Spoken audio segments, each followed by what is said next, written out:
বিসমিল্লাহির রহমানির রহিম। আসসালামু আলাইকুম। শীত এখনও পুরোপুরি শুরু হয়নি। তো শীত শুরু না হলেও কিন্তু শীতের সময় আমরা একটা জিনিস খুব খাই, সবাই খায় মনে হয় আমার মতো।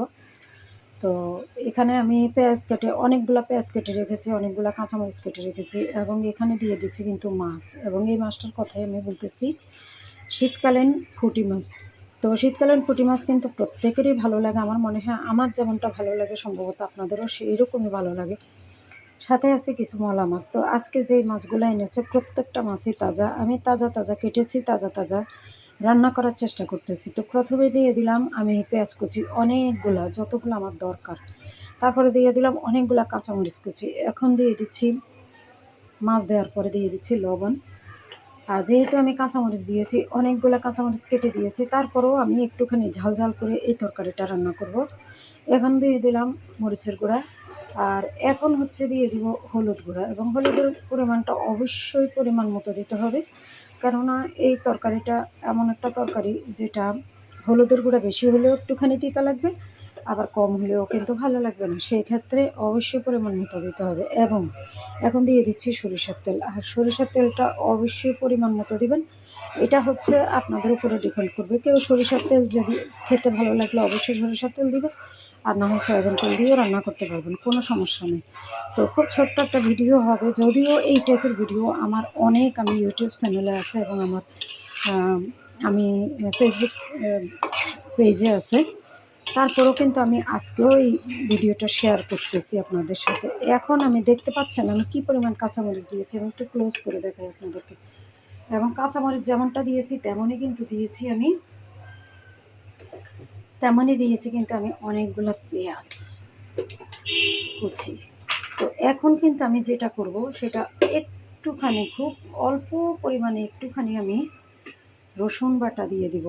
এই যে এই রসুন বাটাটুকু আমাকে দিতেই হবে, কেননা ছোটো মাছ যেহেতু আমি রান্না করব, আমাকে পেঁয়াজ মরিচ বাটা সাথে কাটা বা পেঁয়াজ মরিচ বাটা যেটাই বলেন না কেন, সাথে একটুখানি রসুন থাকা দরকার। তো আমি যেহেতু কেটেই দিয়েছি বেশি, সেই ক্ষেত্রে আমি সামান্য একটুখানি মাছের পরিমাণ অনুযায়ী আমি একটুখানি দিয়ে দিলাম পেঁয়াজ বাটা। ভিডিওটা খুব ছোট, কিন্তু দেখে নেবেন দয়া করে। আর এখন দিয়ে দিব পানি, পরিমাণ মতো পানি দিতে হবে, কেননা পুঁটি মাছ কিন্তু খুব বেশি একটা সময় লাগবে না, এবং সাথে যে মলা মাছ আছে এটা রান্না করতে, বিশেষ করে ছোটো মাছগুলো যখন আমরা রান্না করি খুব বেশি একটা সময় লাগে না। হ্যাঁ, আর যেহেতু একটু শীতের আগমন এখন, তো বুঝতেই পারছেন, সাথে থাকবে অবশ্যই ধনিয়া পাতা। আপনারা আমার সাথে থাকেন, আমি সম্পূর্ণ ভিডিওটা আপনাদের সাথে শেয়ার করবো ইনশাল্লাহ। আর পরিমাণ মতো পানি দিয়ে এখন আমি চুলার আগুনটা দিয়ে দিলাম। হ্যাঁ, তো ঠিক আছে, রান্নাটা হোক, আপনারা আমার সাথে থাকেন। তো আমি একটু ঢাকনাটা তুলে দেখি কি অবস্থা। মাশাল্লাহ, অনেক সুন্দর, প্রায় হওয়ার কাছাকাছি। একটুখানি নেড়ে দিব, আর এখানে ঝোল রাখা যাবে না, এই জিনিসটা খেয়াল রাখতে হবে সবাইরই। তো আরও কিছুক্ষণ চুলার উপরে থাক, তারপরে ধনিয়া পাতা দিব। কি মজার একটা গ্রান বেরিয়েছে, বিশ্বাস যদি করেন। আসলে এই তরকারিটা যখন রান্না করি তখন না গ্রামের যে শীতকালীন গ্রামীণ জীবনগুলোর কথা খুব মনে পড়ে, এত মজা লাগে। তো যাই হোক, কথা বলতে বলতে এবং আপনাদের সাথে রান্নাটা শেয়ার করার জন্য চেষ্টাও করেছি। কতটা সুন্দর হয়েছে বলে বোঝাতে পারবো না, আসলে বাস্তব আর ক্যামেরার বাহিরে এটা একটু অবশ্যই ডিফারেন্স থাকে।